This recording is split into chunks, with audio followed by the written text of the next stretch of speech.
안녕하세요. 구슬동자 윤도령입니다. 네, 오늘 여러분 일산동 윤도령이 여러분들한테 두 번째로 소통드리고 싶은 부분은 바로 무속인들의 무구입니다. 무구 그리고 무기야. 저는 처음에 가르침을 받을 때 선생님한테 전쟁이 나도 다른 건 다 버리고 가도 무속인이 지고 가야 될 거는 방울부채라고 배웠어요. 우리한테는 밥 줄이고 핏 줄이고 없어서는 안 될 거고, 또 전쟁터 속에서도 진짜 우리는 만신이고 영적인 부분을 다루는 사람들이고 신을 모시는 사람들이다 보니까 진짜 뭐 사막 한가운데 가서도 방울부채만 있으면 사람들 점이라도 봐서 먹고 살 거 아니야. 그렇기 때문에 전쟁터 속에서도 내가 음식은 다 버리고 가도 방울만큼은 꼭 챙겨가라. 저는 그렇게 또 배웠고, 그만큼 만신한테는 이 신의 무구가 굉장히 중요하다라고 저 또한 알고 있고요. 내가 죽을 때까지 평생 가지고 가는 방울이어야 하고, 또 방울 종류가 굉장히 많겠지만 원 방울은 하나입니다. 그래서 요즘에는 굉장히 막 시대가 화려해지다 보니까 막 이렇게 막 알록달록한 방울부터 이런 시끄러울 수 있겠네. 이런 이북 성숙 방울부터 애기들 방울부터 굉장히 많아요. 화려하게 많은데 동자 애기씨 선녀 방울부터 정말 많은데, 원 방울, 원 대신 방울은 이제 요게 원 대신 방울입니다. 저 같은 경우는 이제 방울이 두 개가 달려 있는데 선몽을 그렇게 받았기 때문에. 근데 방울이 이렇게 두 개인데, 방울이 두 개인 게 중요한 게 아니고 여기에 나와 있는 이 방울, 이렇게 생긴 방울이 진짜 원 오리지널 대신 방울이에요. 이게 오리지널 대신 방울이고 오리지널 칠성 방울입니다. 그래서 이 방울이 내가 신을 받을 때부터 내가 나중에 죽어서 관뚜껑 들어가기 전까지 끝까지 평생을 함께 해야 될 방울이고, 또 신내림을 받을 때 내가 방울부채를 대신 할머니가 실려서 찾는 그 방울 또한 오리지널 대신 방울. 요즘에는 진짜 종류가 많아. 악어방울에 무슨 갖다 붙이면 거북방울에 무슨 황금 무슨 방울에 도깨비 방울에 방울 종류가 엄청 많지만, 원래 옛날부터 내려왔던 방울은 오리지널 대신 방울이 원조라는 거. 왕방울도 있고 굉장히 많지만 이게 원조 방울입니다. 근데 과연 이 방울, 그리고 우리가 흔히 말하는 이제 부채, 이런 부채들 왜 과연 무속인한테 이런 것들이 필요합니까? 종류가 다 다르지 않나요? 이렇게 얘기하시는 분들이 있어서 해답을 좀 찾아드릴게요. 방울은 우리가 쉽게 말해 신령님과 신명과 제자를 연결해주는 매개체이자 도구야. 그럼 방울 없으면 무속인 아무것도 아니야? 아니죠. 우리가 기도와 수련을 통해서, 내공을 통해서 기본적인 영검은 있겠죠. 하지만 정확하게 신을 불러들이는 행위라든지, 굿판에서 신명을 부를 때의 행위라든지, 점을 볼 때의 그 집의 조상을 끄집어내는 행위라든지, 신을 청배할 때의 행위라든지, 여러 가지 장소와 환경에서 만신들은 방울을 사용하고, 또 부채 같은 경우에는 우리가 듣기 위해서 귀에다 가져대시는 만신이 있는가 하면 몸에다가 싣기 위해서 바람을 불어넣으시는 분들도 계시고, 바람 끝에 오시라는 거야.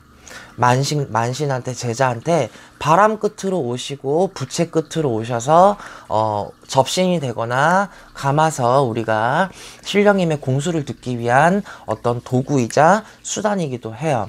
이거 외로도 우리가 이제 점 볼 때 흔히 말하는 엽전들, 근데 엽전은 이제 말 그대로 대신 할머니가 점상에서 쓰는 건데, 모든 만신이라 그래서 방울부채 다 있고 엽전 다 있는 거는 아니에요. 신 성격에 따라 조금 다를 수 있고 방울을 안 드시는 제자님들도 분명히 계십니다. 엽전 같은 경우는 저희가 7개나 12개를 써서 뿌려서 이제 나가면서 점이 나가거나 공수가 나가고, 이 집의 어떤 공줄이라든지 현재 금전적인 상황이라든지 이런 것들을 볼 때 우리가 엽전 그리고 쌀로도 점을 봐요.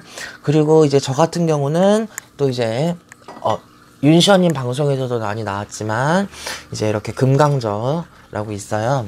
이제 상기면이라고 하는데, 이제 금광저가 이렇게 있고 이제 제가 손님들한테 정해주는 이제 신침입니다. 이제 금강저 신침이라 그래서 앞뒤 금강창처럼 돼 있어요. 그래서 요것들은 이제 제가 의술약사 신장님이라든지 양명도사님 줄 때문에 몸이 굉장히 아프거나 마비 증상이 오시는 손님들한테 이제 제가 혀를 찝어서 혈맥을 열어주는 역할을 할 때 또 이 금강창을 써서 이제 혈맥을 뚫어주는 역할을 하는 무구기도 하고요. 이런 삼기명 같은 거, 그리고 이렇게 삼기명 금강저 큰 황동이거든. 황동이에요. 무거워요. 크기도 크고 삐죽하지만, 자, 이 금강저 같은 경우는 빙의 환자나 퇴마를 할 때도 쓰기도 하지만, 저 같은 경우는 애동 때 이제 꿈으로 선몽을 받고 이제 신의 무구이자 지팡이처럼 선몽을 받아서 이제 금강저를 쥐고 있어요. 한때는 금강저 마니아일 정도로 반지도 금강저, 목걸이도 금강저 막 이렇게 했었는데, 지금은 이렇게 황동 금강저를 신령님의 궁수에 따라서 이렇게 구비를 해서 이것도 있습니다. 그래서 많은 제자님들이 각 신령님들 성격마다 내력마다 쓰는 무기들이 좀 달라요. 그래서 조금 다르지만 기본적으로 제자라면 방울부채를 들 것이고, 그 방울부채가 하는 역할, 신과 제자를 이어주는 매개체인 우리 만신들의 무구가 오늘의 또 포인트, 여러분들의 소통이 될 겁니다. 그래서 이렇게 저 같은 경우도 무구가 굉장히 많고 방울도 굉장히 많아요. 이거 외로 무슨 뭐 신장칼부터 뭐 오방기부터 굉장히 또 많겠지만, 우리가 점집에 가면 빼놓을 수 없는 하이라이트 또 오방기가 있잖아요. 이제 우리가 흔히 말해서 오방기는 굉장히 진짜 정해진 건 없어요. 정해진 건 없습니다. 흔히 우리가 이제 알고 있기로 이제 빨간색 기는 제수기 소원성칙이라고 해서 이제 손님의 제수문이라든지 금전, 소원성칙, 답, 내가 말하는 게 그게 답이다 라고 일러줄 때 우리가 빨간색 기를 또 뽑기도 하고, 또 이게 하얀색 같은 경우에는 모든 것들을 맑혀주면서 또 우리 불사 할머니, 삼불재성님 같은 사람의 명을 관장하고, 또 현재 상황이 또 답이다, 요런 기가 또 나옵니다. 그래서 일반 사람들이 많이 알고 있기로 빨간색, 하얀색 기가 제일 좋은 기라고 알고 있어요. 그래서 때마다 조금 다를 수 있다. 때에 따라서 빨간 기가 재수가 아니라 산천의 벌 혹은 산신의 줄기를 얘기할 때도 있고, 하얀색 기는 사람의 명, 그리고 다른 건강적인 부분을 또 나타낼 수도 있어요. 하고, 초록색 같은 경우는 우리가 별상, 뭐 동자, 조상이라고 칭하기도 하고요. 노란색 같은 경우는 신가물, 조상, 어떤 어수선함을 나타낼 때 나오기도 하고, 현재의 상황을 또 얘기하는 깃발이도 되겠습니다. 또 파란색 같은 경우에는 관제나 송사, 답답함, 현재의 어떤 어려운 부분을 얘기하기도 하지만 장군님 얘기를 하기도 해요. 장군님이나 신장님을 얘기하기도 합니다. 또 전반적인 의미로는 동서남북 중앙을 가리키는 오방의 방위를 가리키는 오방 신장님의 무구이기도 해요. 그래서 제자는 산에 갈 때 방울부채 오방기는 꼭 가지고 간다라는 말이 그 말입니다. 또 오방기는 장군님의 원력이고 신장님의 원력이다 보니까 산이나 좀 무서운 곳을 갈 때 오방기를 꼭 지고 다니는 경우도 있고, 저도 그래요.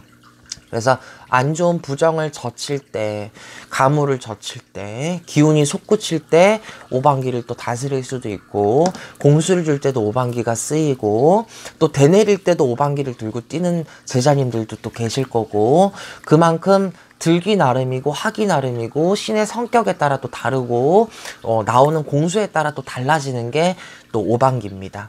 그렇기 때문에 이렇게 만신의 무구들 중에서는 굉장히 종류가 여러 개 많지만 가장 많이 쓰이는 방울, 부채, 엽전, 오방기, 그리고 저만이 또 쓰는 금강저, 이렇게 여러분들한테 소개를 드렸어요. 이제 눈꽃마녀 선생님도 저와 같은 금강저를 또 쓰시는데 저보다 훨씬 고급지시고 비싼 걸 쓰세요. 근데 눈꽃마녀 선생님도 정말 저랑 비슷하게 꿈으로 선몽을 받으셔서 신의 무구로 맞추셨다고 했는데 저 또한 이렇게 어릴 때부터 금강저를 받아서 쓰고 있습니다. 삼기면. 그래서 각자 저희 제가 지금 뭐 금강저가 있어요, 뭐가 있어요 하는 것도 있지만 다른 선생님들도 선생님들만의 맞춤 무구 이런 게 또 있을 수도 있습니다. 또 TV에 보면 뭐 엑소시스트나 위험한 초대에 보면 우리가 또 편백나무인가 무슨 대나무 같은 걸로 칼을 만들어서 테마를 하는 그런 칼도 있고요. 다 틀립니다. 그래서 선생님들마다 내가 모시는 신령님에 따른 원력과 실력과 연금과 도술 도법에 따라서 맞춤 무구도 분명히 있을 수 있다라는 거. 우리가 뭐 그래도 점 볼 때 그래도 통상적으로 방울을 보고 흔들지 금강절 흔들면서 점을 보진 않잖아요. 그렇기 때문에 기본적인 무구는 정해져 있다. 하지만 선생님들마다 도술도법에 의해서 쓰는 무구가 조금은 다를 수 있다. 그래서 여러분들이 뭐 만신들은 왜 꼭 방울부채를 들까? 방문점사나 출장점사를 볼 때도 방울부채가 꼭 있어야 될까? 밖에서는 방울부채가 없는데 그럼 밖에서는 공수가 안 나올까? 점을 못 볼까? 이런 얘기를 또 생각을 하실까봐 여러분들에 대해서 만신이 쓰는 무구에 대한 해답을 오늘 또 소통을 드립니다. 도움되셨길 바래요. 감사합니다. 일산동의 윤도령이었습니다.